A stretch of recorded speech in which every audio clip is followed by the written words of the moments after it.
Monsieur, dame, je voulais vous parler aujourd'hui, mes amis youtubeurs, mes amis youtubeuses. Aujourd'hui, j'avais envie de vous parler d'une chose qui me tenait à cœur. C'était en 1984, à Medellín, à Bogota. C'était en 1984. En 1984, moi je suis né en 78. En 1984, je devais avoir allez, on va dire entre 4 et 6 ans. Bon, donc, à cette époque-là, je comprenais pas trop la politique, parce que j'étais trop petit, à 4 ou 5 ans, on ne comprend pas la politique. J'étais beaucoup trop jeune pour ça. La politique, je l'ai connue j'ai pu la comprendre à la trentaine, pas avant. Voilà. Parce qu'avant, j'étais trop jeune aussi. À 20 ans, voilà, on pense pas ça. On y pense après.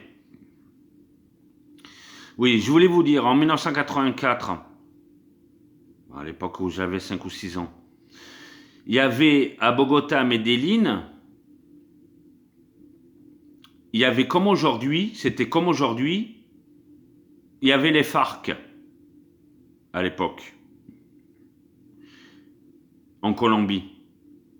Les FARC avaient déclaré en fait à l'époque la guerre à l'État.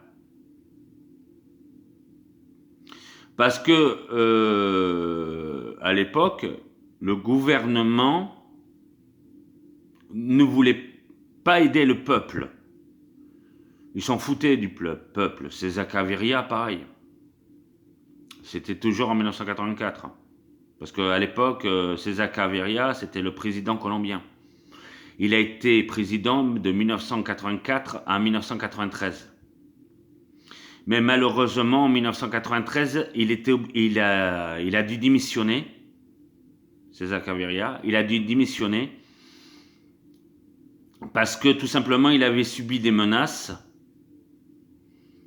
Ils lui ont dit, si tu démissionnes pas, on viendra chez toi, on tuera ta femme et tes enfants.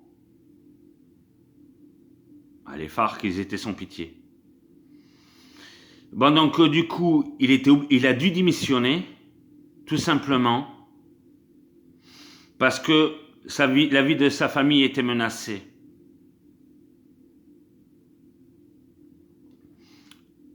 Je parle toujours en 1984.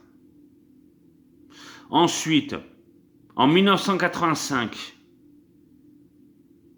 toujours à Bogota, Medellín, ils ont tué le ministre de la Justice.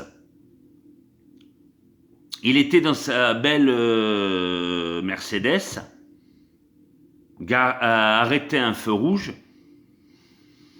Il y a deux gars qui arrivent sur une motocross. Ils arrivent à son niveau au feu rouge.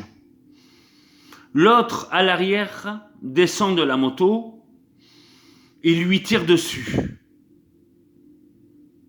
Il est mort sur le coup. Ensuite, ce qui s'est passé en 1988, il y a Joaquim Guzman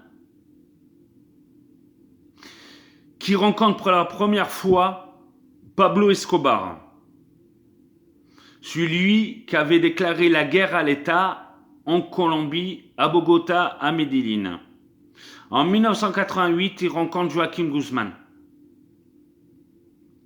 Bon, ils font le business ensemble et tout ça. Ensuite, en 1993, Pablo Escobar est mort en prenant la fuite sur un toit d'immeuble. En fait, c'est l'armée et la police qui l'ont abattu. Ensuite, Joaquim Guzman a pris le relais de Pablo Escobar. Ensuite, il fait son petit business et tout ça. Ensuite, en 2014, ils l'ont pris au Mexique et mis dans une prison mexicaine. Joaquim Guzman avait payé le directeur de la prison et une grosse partie des gars de la sécurité pour pouvoir mettre au point son évasion. Il s'est évadé avec un espèce de tunnel qui était dans sa cellule, que ces hommes avaient creusé d'une maison qui était mise à proximité. Et ensuite, dans ce tunnel, ils avaient mis une moto qui était posée sur des rails. C'était un tunnel qui faisait 1,50 m ou 2 mètres de long pour 1,80 m de hauteur. Bon, donc, quand ils s'enfuient de cette prison, après, il a été chopé en 2017 et amené à la prison américaine aux États-Unis. Mais il ne sera pas le seul à tomber, Joaquim Guzman, parce qu'il a quand même financé, Joaquim, les pots de vin, quand il a versé des pots de vin à la DEA. Parce que quand Joaquim Guzman a été attrapé et extradé aux États-Unis, il a dû avoir un procès à son égard concernant le trafic de stupéfiants qu'il avait fait entre le Mexique aux États-Unis. Il a dû y avoir un procès pour ça. Dans un procès, on doit dire uniquement la vérité, rien que la vérité, et que la vérité dans un procès. Pour que ce procès soit équitable, il doit dire que la vérité. Ou sinon, c'est mentir à un tribunal, c'est une peine supplémentaire. Bon, donc du coup, il a dit la vérité au tribunal. Il a dénoncé les agents de la DEA qu'il avait arrosés avec son argent depuis 25 ans. Bon, donc du coup, là-bas, les juges et tout ça sont mis au courant qu'il a arrosé l'agent de la DEA et tout ça, avec son argent. Et pour laisser passer justement sa marchandise. Bon, donc du coup, il a été jugé et tout ça. Et grâce à ça, certains agents de la DEA ont été virés pour avoir participé à ça. Et ils ont été remplacés par d'autres. Voilà, par d'autres personnes, par d'autres officiers de la DEA. Mais ceux qui ont participé à ça ont été virés. Ils ont été renvoyés de la DEA ou de la police, ou ils ne peuvent plus travailler dans la fonction publique. Parce que justement, ils ont été corrompus par Joaquim Guzman qui a avoué avoir arrosé des agents de la DEA pendant son procès. Il a avoué. Il n'avait pas le choix. Il est obligé de dire la vérité. Dans un tribunal, on n'a pas le choix, il faut dire la vérité. Bon, donc du coup, il a dit la vérité, et bon, donc du coup, des agents de la DEA sont tombés. Vous voyez ? Ensuite, il y a eu en 1984, il s'appelait Action Directe aussi. Action Directe, sauf qu'Action Directe, ça s'est pas produit en Colombie, mais en France. Mais Action Directe, on voulait renverser les États.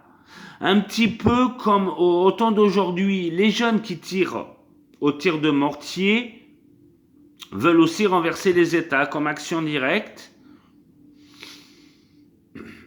ou les FARC à Bogota, à Medellín.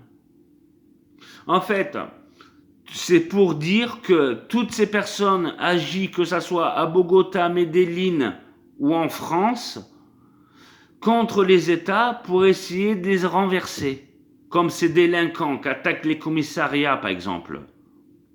Comme ils attaquent les forces de l'ordre avec des tirs de mortier. S'ils font ça, c'est qu'ils veulent eux-mêmes renverser les États et en prendre le contrôle. comme les FARC ont fait en 1984 à Bogota, Medellín. C'est exactement la même chose. En moins violent, mais c'est la même chose. C'était quand même beaucoup plus violent à Bogota, à Medellín. Parce qu'à l'époque, quand ils posaient à Bogota, Medellín, quand les FARC ont attaqué le palais de justice, ça, c'était violent. Mais ce qui se passe en France, ce n'est pas violent. C'est juste des gens qui... Voilà. Si on doit comparer à Bogota, Medellín, c'est de la guerre civile, mais elle est quand même moins importante. Voilà. Bon, je vais vous laisser mes amis, et je vous dis à bientôt.